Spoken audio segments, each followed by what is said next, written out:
Item ಯಾವುದೇ ಇರಲಿ try ಮಾಡಿ ಆಚಿ ಚಿಕನ್ ಮಸಾಲಾ. ಪತಿಯನ್ನ ಕೊಂದು ತಾನು ಸಾಯೋಕೆ ಮುಂದಾಗಿದ್ಲ ಈ ರಾಕ್ಷಸಿ. ಹತ್ಯೆ ಬಳಿಕ ತಾನು ಇನ್ಸುಲಿನ್ ತೆಗೆದುಕೊಂಡಿರುವಂತ ಪ್ರಿಯಾಂಕಾ.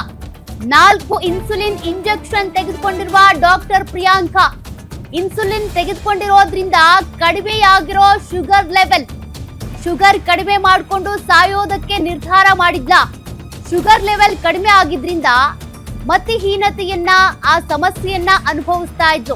ಸದ್ಯ ಕಿಮ್ಸ್ ಆಸ್ಪತ್ರೆಯಲ್ಲಿ ಪ್ರಿಯಾಂಕಾಗೆ ಚಿಕಿತ್ಸೆ ನೀಡಲಾಗ್ತಾ ಇದೆ. ಆಕೆ ಇನ್ಸುಲಿನ್ ತೆಗೆದುಕೊಂಡಿರೋದ್ರಿಂದ ಆಕೆಗೆ ಮತಿಹೀನತೆಯ ಸಮಸ್ಯೆ ಎದುರಾಗಿದ್ದು ಆಕೆ ಈಗ ಕಿಮ್ಸ್ ಆಸ್ಪತ್ರೆಯಲ್ಲಿ ಚಿಕಿತ್ಸೆ ಪಡ್ಕೊಳ್ತಾ ಇದ್ದಾಳೆ.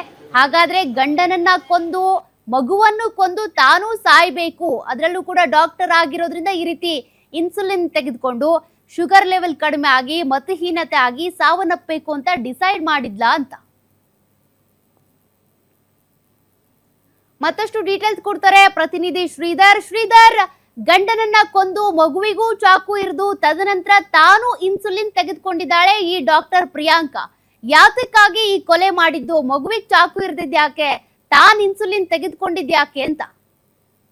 ಖಂಡಿತ ಸೋಕೆ, ನಿನ್ನೆ ಆದಂತ ಘಟನೆ ಇಡೀ ಅವಳಿ ನಗರವನ್ನೇ ಬೆಚ್ಚಿ ಬೀಳಿಸಿರುವಂತದ್ದು. ಅಷ್ಟೇ ಅಲ್ಲದೆ ಇಡೀ ರಾಜ್ಯವೇ ಒಂದು ರೀತಿಯಾಗಿ ಹುಬ್ಬಳ್ಳಿ ಧಾರವಾಡ ನಗರವನ್ನ ನೋಡುವ ರೀತಿ ಒಂದು ಪ್ರಕರಣ ಆಗಿರುವಂತದ್ದು. ಅಂದ್ರೆ ಮೊನ್ನೆ ರಾತ್ರಿ ಈ ಘಟನೆ ಆಗಿದೆ ಅನ್ನೋ ಒಂದು ಪ್ರಾಥಮಿಕ ಮಾಹಿತಿ ಈಗಾಗಲೇ ಮಾಧ್ಯಮ ಅಂದ್ರೆ ಪೊಲೀಸ್ ಮೂಲಕ ಮಾಧ್ಯಮಕ್ಕೆ ಸಿಕ್ಕಿರುವಂತದ್ದು. ಇನ್ನು ವೈದ್ಯರಾಗಿರುವಂತಹ ಕಿರಣ್ ಅನೆಸ್ಥಿಸಿಯಾ ಖಾಸಗಿ ಆಸ್ಪತ್ರೆಯಲ್ಲಿ ಅನೆಸ್ಥಿಸಿಯಾ ಡಾಕ್ಟರ್ ಆಗಿರ್ತಾರೆ. ಅವರು ಕೂಡ ಮನೆಯಲ್ಲೇ ಇರ್ತಾರೆ. ಮನೆಯಲ್ಲಿ ಇದ್ದಂತ ವೇಳೆಯಲ್ಲಿ ಮಗು ಮತ್ತು ಗಂಡ ಮತ್ತು ಪತ್ನಿ 3 ಜನ ಇದ್ದಂತ ವೇಳೆಯಲ್ಲಿ ಈ ಒಂದು ಘಟನೆ ಆಗಿದೆ.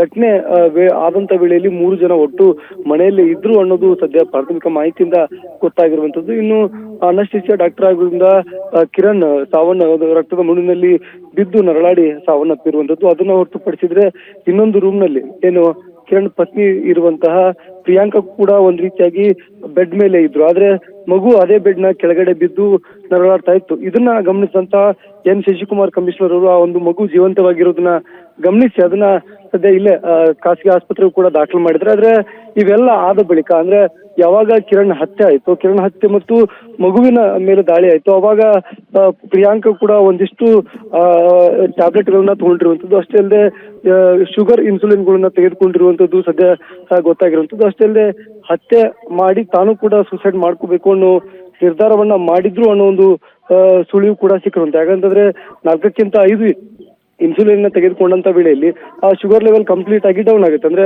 140, 120 ಇದ್ದಂತ ಶುಗರ್ ದಿಢೀರ್ನೆ ಅಂದ್ರೆ 20 ಅಥವಾ 40ಕ್ಕೆ ಇಳಿಯುವಂತ ಸಾಧ್ಯತೆ ಇರುತ್ತೆ. ಈ ಒಂದು ಶುಗರ್ ಲೆವೆಲ್ ಸಂಪೂರ್ಣವಾಗಿ ಇಳಿದಂತ ವೇಳೆಯಲ್ಲಿ ಅಂದ್ರೆ ಹೃದಯದ ಬಡಿತ ಮತ್ತು ಒಂದು ಮೆದುಳಿನ ಅಂತರ ಇನ್ನು ಸಂಪೂರ್ಣವಾಗಿ ನಿಂತು ಹೋಗುತ್ತೆ. ಯಾಕಂದ್ರೆ ಏನ್ ಮಾಡ್ತಿದೀವಿ ಅನ್ನೋದು ಅವ್ರಿಗೂ ಕೂಡ ಅರಿವಿಲ್ಲದ ಒಂದು ರೀತಿಯಾಗಿ ಆಗುತ್ತೆ. ಇನ್ನು ನಿನ್ನೆ ಕಮಿಷನರ್ ಆ ಒಂದು ಮನೆಗೆ ಭೇಟಿಯನ್ನು ನೀಡಿದಂತ ವೇಳೆಯಲ್ಲಿ ಪ್ರಿಯಾಂಕಾ ಕೂಡ ಒಂದು ರೀತಿಯಾಗಿ ಗಾಬರಿ ಒಳಗಾಗಿದ್ಲು. ಅಷ್ಟೇ ಅಲ್ಲದೆ ತಾನೇನ್ ಮಾತನಾಡ್ತಿದ್ದೆ ಅನ್ನೋದು ಕೂಡ ಅವಳು ಸ್ಪಷ್ಟವಾಗಿ ಹೇಳಿರಲಿಲ್ಲ. ಇನ್ನು ಘಟನೆ ವಿವರಣವನ್ನೇ ಕೇಳಿದಂತ ವೇಳೆಯಲ್ಲಿ ಅವಳಿಗೂ ಕೂಡ ಒಂದಿಷ್ಟು ಗಡಿಬಿಡಿಯಲ್ಲಿ ಇದ್ಲು ಅನ್ನೋದನ್ನ ಖುದ್ದು ಎನ್ ಶಶಿಕುಮಾರ್ ಅವರು ಹೇಳಿದ್ರು. ಈ ನಿಟ್ಟಿನಲ್ಲಿ ಈಗಾಗಲೇ ಪೊಲೀಸರು ಕೂಡ ತನಿಖೆಯನ್ನು ನಡೆಸಿದ್ರೆ. ಅಷ್ಟೇ ಅಲ್ಲದೆ ಇನ್ನಷ್ಟು ಮಾಹಿತಿಯನ್ನ ಬಹಿರಂಗ ಪಡಿಸ್ತೀವಿ ಅನ್ನೋದನ್ನ ಮಾಹಿತಿಯನ್ನು ಕೂಡ ಈಗ ಎನ್ ಶಶಿಕುಮಾರ್ ಹೇಳಿದ್ರು. ಸದ್ಯ ಕಾದ್ ನೋಡ್ಬೇಕು ಏನಾಗುತ್ತೆ ಅಥವಾ ಘಟನೆಗೆ ಕಾರಣವಾದಂತದ್ದು ಏನು ಅನ್ನೋದನ್ನ ಸದ್ಯ ಇನ್ನಷ್ಟು ಮಾಹಿತಿ ಹೊರಬರಬೇಕು.